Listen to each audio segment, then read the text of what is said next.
Welcome back to my second video. In this video we're going to look at some key tips to help you survive mid-ladder.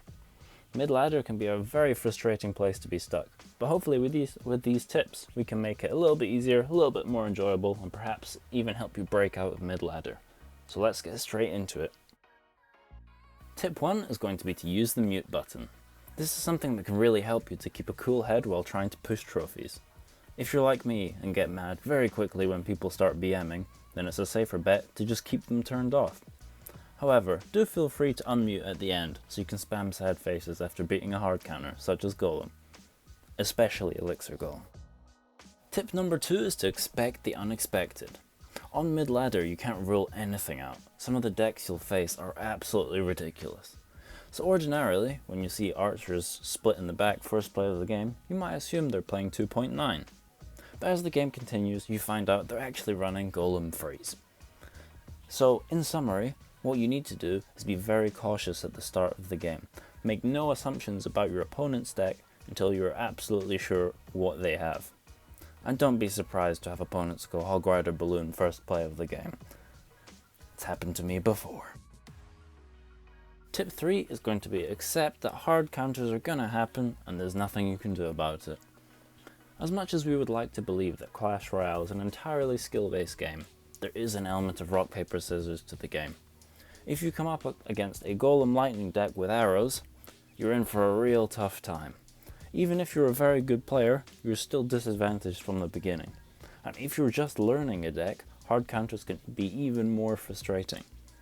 So, however, with time and developing your tactics, you can improve so that despite being at a disadvantage to start the game, you can win perhaps 40% of your games against hard counters compared to 0% at the start. So in summary, it's useful to accept that hard counters are going to happen and sometimes there's nothing you can do about it, but you just gotta try your best, try to develop tactics to improve your chances, and then just accept the outcome from there. Tip 4 is similar to tip 3, and that is that you can always win. Just as we talked about with hard counters, even with more even matchups, you're not going to win them all. It's just a fact of the game. Even the best players in the game, even the best expo players in the game, they are going to lose games to matchups where they might even have matchup. And that's okay. So it's important to accept that on the journey of gaining trophies, you're going to lose games. You might lose 5 in a row, but that's okay. You just have to accept that, continue playing, move on, and don't get caught up on the losses. It's just a part of the process. Tip 5 is going to be don't play while mad. It's inevitable that this game will eventually make you mad. Whether it's because you lost for the 3rd consecutive time to someone with Elite Barb's Rage Freeze, or whether you're just not playing as well as you would like to. But either way, if you continue playing, things are only going to go downhill. Trust me, I would know. If you do feel like you're getting increasingly frustrated, then take a break, go for a walk, leave the game, leave it until tomorrow. Just give some time so you can get over it and then start again fresh. If you play while mad, you tend to be more aggressive, make more mistakes, which will only cause you to lose more games and leave you in a very bad cycle. We want to get out of that cycle as quick as we can, so just stop playing when you get angry. Tip 6 is going to be to stop while you're ahead. It is always tempting to push that little bit further.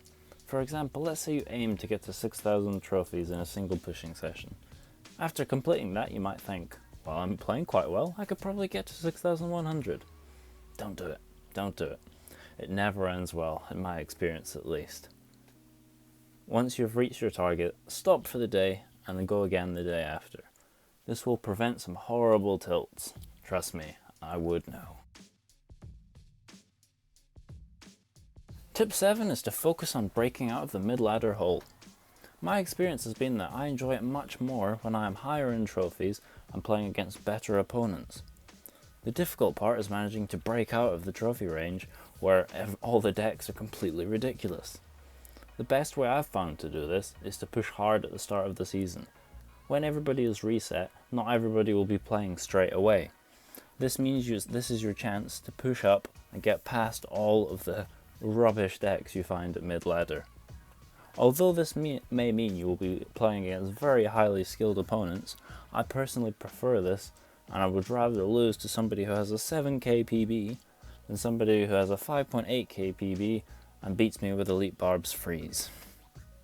This is hard to sustain, but if you can manage it, then you may just be able to break out of the mid-ladder hole.